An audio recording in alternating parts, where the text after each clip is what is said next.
चौथा अध्याय दो चरों वाले रैखिक समीकरण कक्षा 9 गणित। प्रश्नावली 4.1 का पहला सवाल है, एक नोटबुक की कीमत एक कलम की कीमत से दोगुनी है। इस कथन को निरूपित करने के लिए दो चरों वाला एक रैखिक समीकरण लिखिए।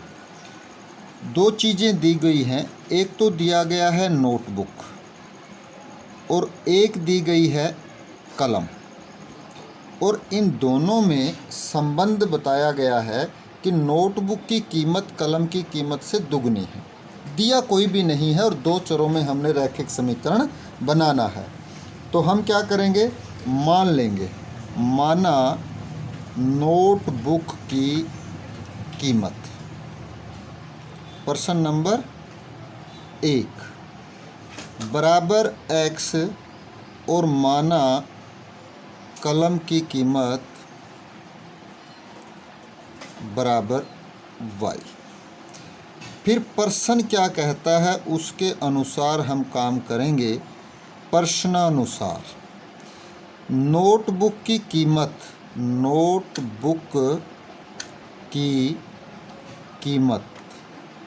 वो बराबर होगी किसके, कलम की कीमत के दो गुना के। नोटबुक की कीमत कितनी है x और कलम की कीमत कितनी हो जाएगी 2y। y का दो गुना कलम की कीमत हो गई, और ये जो आपका x, इस 2y को इधर ले आओ, 2y बराबर 0। ये आपका रैखिक समीकरण हो गया जो दिए गए प्रश्न को दो चरों में निरूपित करता है। अगला प्रश्न देखेंगे, प्रश्न नंबर 2। और प्रश्न नंबर 2 में 8 भाग दिए गए हैं और कहता है कि सभी को ax plus by plus c बराबर 0 के रूप में व्यक्त कीजिए और प्रत्येक स्थिति में a, b और c के मान बताइए। ax plus by plus c बराबर 0 ये क्या है? दो चरों वाले रैखिक समीकरण का मानक रूप है, स्टैंडर्ड फॉर्म है। अब पहला जो पार्ट है वो कहता है कि 2x जमा के 3y बराबर 9.535 के ऊपर बार, ऐसा दिया हुआ है। हमने इसको ax plus by plus c बराबर 0 के रूप में लेके आना है। तो हम क्या करेंगे, 2x जमा में 3y, ये बराबर से पहले लेके आएंगे इस 9.35 को, तो ये घटा का हो गया 9.35 और बराबर हो गया 0। अब इसकी तुलना दिए गए मानक रूप से करेंगे। यहाँ x के गुणा में a है, इसको बोलेंगे x का गुणांक, और यहाँ x का गुणांक है 2, तो a बराबर कितना हो गया 2। y का गुणांक b है और इसमें y का गुणांक 3 है, तो b बराबर हो गया 3, और c बराबर कितना हो गया, घटा का -9.35 का बार। तो ये पहला पार्ट हुआ। दूसरा पार्ट इसका देखते हैं, x घटा में y बटे में 5 माइनस के 10 बराबर 0। हम क्या करेंगे, सभी पदों को 5 से गुणा कर देंगे, तो ये 5x घटा में y घटा का 5 दायां 50 बराबर 0 हो गया।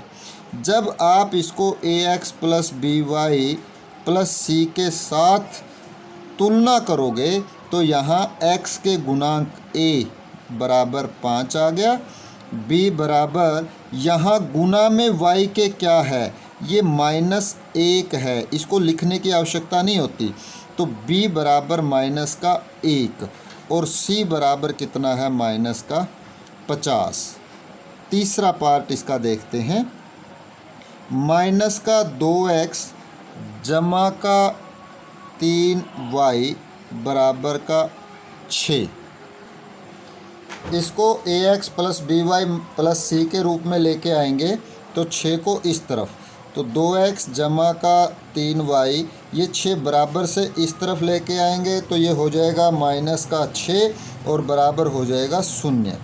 आप इसको ax plus by plus c बराबर 0 के साथ तुलना करेंगे तो a बराबर क्या हो जाएगा, ये a बराबर माइनस का 2, b बराबर y का गुणांक 3 और c बराबर किसके आ गया, माइनस के 6 के। इसी तरह से चौथा पार्ट हम करते हैं।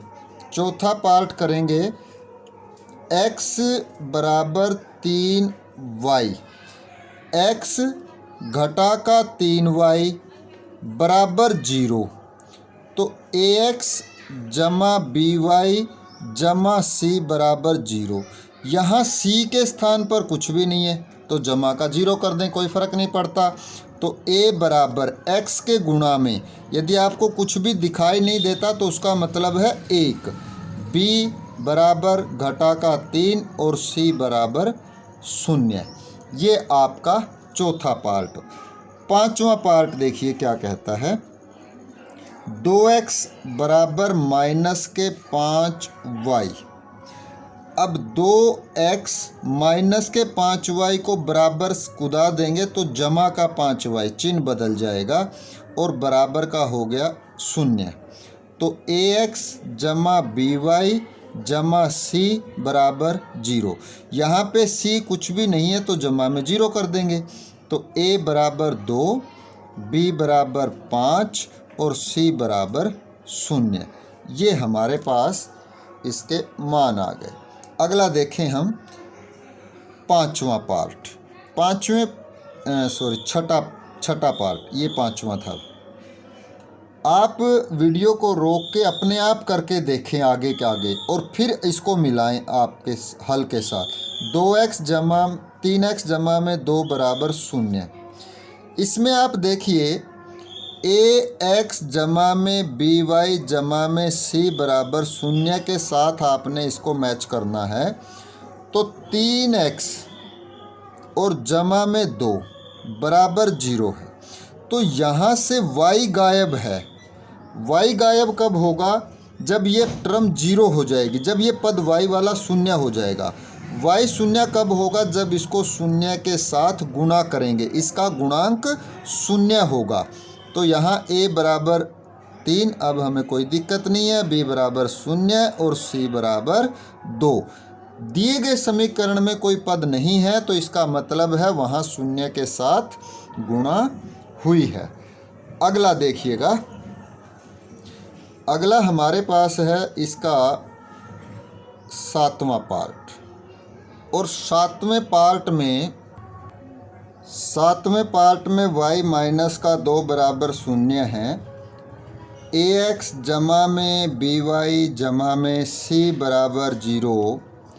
इसमें दिए गए समीकरण में x का पद है ही नहीं, इसका मतलब a बराबर 0। b, यहाँ y के गुना में हमें कुछ भी दिखाई नहीं दे रहा तो b बराबर 1 और c बराबर माइनस का 2।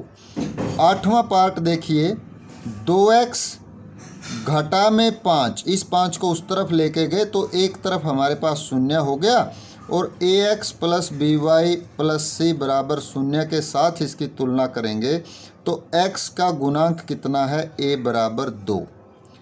y इसमें है ही नहीं तो इसका मतलब b बराबर 0 आया, तभी तो y ख़त्म हुआ जमा में, और c बराबर कितना आ गया, माइनस का 5। इस तरह से ये प्रश्नावली 4.1 हमारी पूरी हुई है। सभी बच्चे इसको ध्यान से करेंगे। धन्यवाद।